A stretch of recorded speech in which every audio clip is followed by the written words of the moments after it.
The challenges that I face in Zambia is of discrimination and education, because I believe education is important for people who are deaf to know, but you find that they are not sign language interpreters to teach the deaf in Zambia. Secondly, is about the health services that we have in Zambia.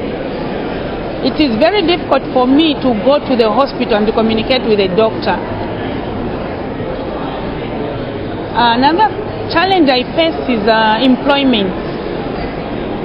Employment, even though it's hard to find, but for us it's just too much, because the owner of the companies, they always say that we cannot communicate with you.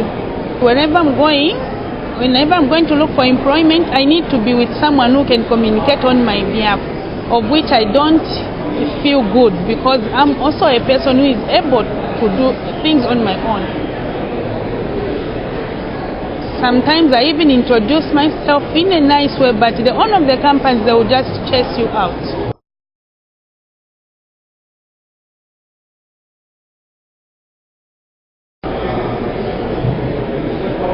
The Zambian government is now supporting people with disability.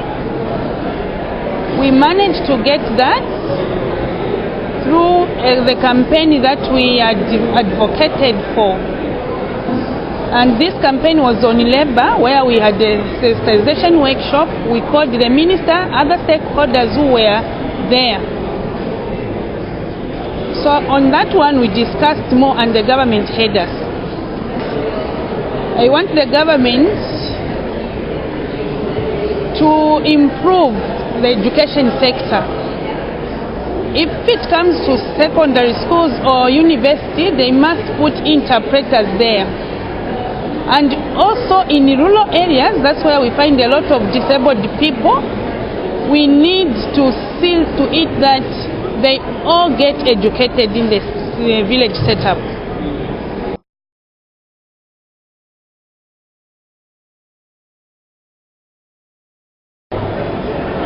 I want to see to it that the European can focus on the disabled people, since we have the same rights, so that they can benefit in all whatever the normal people are doing.